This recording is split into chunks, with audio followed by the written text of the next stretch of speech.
নমস্কার বন্ধুরা, শ্রাবণী রান্নাঘরে আপনাদের সবাইকে স্বাগত জানিয়ে আমি আবারও একটা রান্নার ভিডিও নিয়ে আপনাদের সামনে চলে এসেছি। আজকের আমি আপনাদের চাল কুমড়ো দিয়ে একটা অসাধারণ রেসিপি বানিয়ে দেখাবো। আশা করি আপনাদের ভালো লাগবে। তার জন্য কিন্তু আমার পুরো ভিডিওটা আপনাদের দেখতে হবে। তাহলে চলুন এই চাল কুমড়ো দিয়ে আজকের আমি কি বানাই সেটা আপনারা একবার দেখে নিন। চাল কুমড়োর এই রেসিপিটা বানানোর জন্য প্রথমে আমি এখানে গ্যাসটা অন করে একটা কড়া বসিয়ে দিয়েছি, আর কড়ার মধ্যে দিয়ে দিয়েছি বেশ কিছুটা সর্ষের তেল। এবার আমি তেলটা একটু গরম হতে দিয়েছি, আর সেই সময় দেখুন এখানে আমি রেখেছি মুসুর ডাল বাটা। মুসুর ডালটা আমি 1 ঘন্টা ভিজিয়ে রেখে তারপরে ডালটা আমি বেটে রেখেছি। সেই ডালটার মধ্যে আমি দিয়ে দেব আন্দাজ মতো নুন,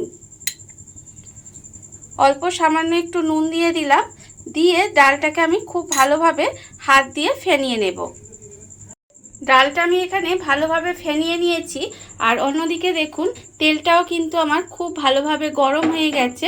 এবারে ডাল বাটাটা থেকে একদম ছোট্ট ছোট্ট করে এইভাবে একটু বড়ার মতো দিয়ে ভেজে নেব।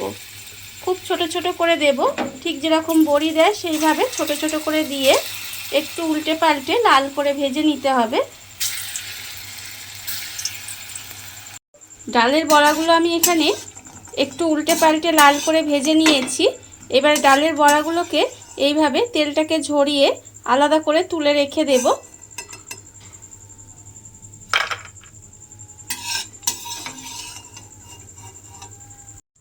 আর আবারও ওই তেলের মধ্যে অল্প অল্প ডাল বাটা দিয়ে সমস্ত বড়াগুলো আগে ভেজে নেব।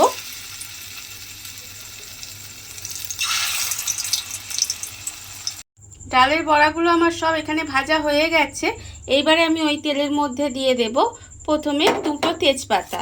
এখানে আমি 2টো তেজপাতা দিয়ে দিলাম।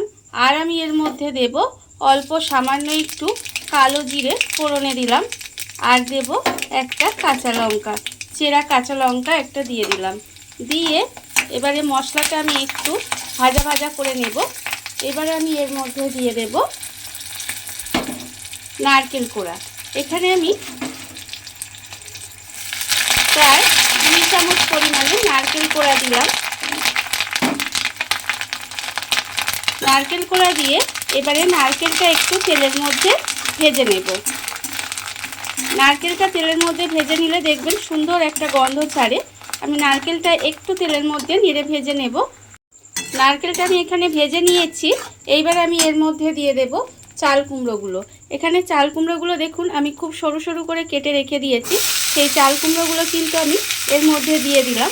দিয়ে এবারে চাল কুমড়োটা খুব ভালোভাবে মিশিয়ে একটু ভাজা ভাজা করে নিতে হবে।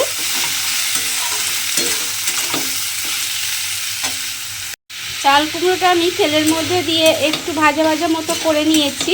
এইবার আমি এর মধ্যে দিয়ে দেব নুন। এখানে আমি নুনটা আন্দাজ মতো নুন দেব। আন্দাজ মতো নুন দিয়ে দিলাম। দিয়ে আবারও কিন্তু খুব ভালোভাবে একটু ভেজে নেব। এইভাবে নুনটা দেওয়ার পরে দেখবেন একটু জলটা বেরিয়ে যাবে। চাল কুমড়োর মধ্যে নুনটা দিয়ে আমি একটু ভাজা ভাজা মতো করে নিয়েছি। এইবার আমি এর মধ্যে দিয়ে দেব, দেখুন এখানে আমি রেখেছি 1/2 চামচ হলুদের গুঁড়ো, 1 চামচ চিনি আর 3টে চেরা কাঁচা লঙ্কা। এই সমস্তগুলো কিন্তু আমি এর মধ্যে দিয়ে দিলাম। দিয়ে খুব ভালোভাবে একটু মিশিয়ে নিতে হবে। যেহেতু নিরামিষ রান্না তাই একটু মিষ্টি মিষ্টি হবে, ওই জন্য কিন্তু আমি এখানে 1 চামচ চিনি দিয়েছি। দিয়ে খুব ভালোভাবে এটা মিশিয়ে একটু কষিয়ে নেব। চাল কুমড়োটা আমি এখানে খুব ভালোভাবে একটু কষিয়ে দেখুন একটু ভাজা ভাজা মতো করে নিয়েছি। এইবার আমি এর মধ্যে দিয়ে দেব অল্প সামান্য একটু জল। খুব বেশি জল কিন্তু আমি এর মধ্যে দেব না, একদম অল্প একটু জল দেব, যাতে চাল কুমড়োটা সরু সরু করেই কাটা আছে, যাতে চাল কুমড়োটা খুব ভালোভাবে সেদ্ধ হয়ে যায়। এইভাবে অল্প সামান্য একটু জল দিয়ে গ্যাসটা কমিয়ে একটু ঢাকা দিয়ে কিছুক্ষণ রান্না হতে দেব। ঢাকা দিয়ে আমি প্রায় 5 মিনিট মতো এইভাবে একটু রান্না হতে দিয়েছিলাম। দেখুন আমার কিন্তু এটা চাল কুমড়োটা প্রায় অর্ধেকটা সেদ্ধ হয়ে গেছে। প্রায় অর্ধেক 50% মতো সেদ্ধ হয়ে গেছে। ঠিক সেই সময় আমি এর মধ্যে দিয়ে দেব যে ডালের বড়াগুলো আমি এখানে বানিয়ে রেখেছিলাম, সেই ডালের বড়াগুলো আমি এর মধ্যে দিয়ে দিলাম। দিয়ে এবারে ডালের বড়াগুলো খুব ভালোভাবে মিশিয়ে নেব। মিশিয়ে কিন্তু আবারও গ্যাসটা কমিয়ে দিয়ে এইভাবে একটু রান্না হতে দেব, যাতে ডালের বড়াগুলো আর চাল কুমড়ো পুরোপুরিভাবে সেদ্ধ হয়ে যায়। ডালের বড়াগুলো দিয়ে আমি কিন্তু আবারও 5 থেকে 7 মিনিট মতো এইভাবে একটু রান্না হতে দিয়েছিলাম। দেখুন রান্নাটা কিন্তু আমার প্রায় হয়েই এসেছে। চাল কুমড়োটাও খুব ভালোভাবে সেদ্ধ হয়ে গেছে আর ডালের বড়াগুলোও কিন্তু নরম হয়ে গেছে। আমি এখানে 2টো ডালের বড়া ঘেটেও দিয়েছি। দিয়ে এইভাবে দেখুন নেড়ে নেড়ে একটু রান্না করে নেব।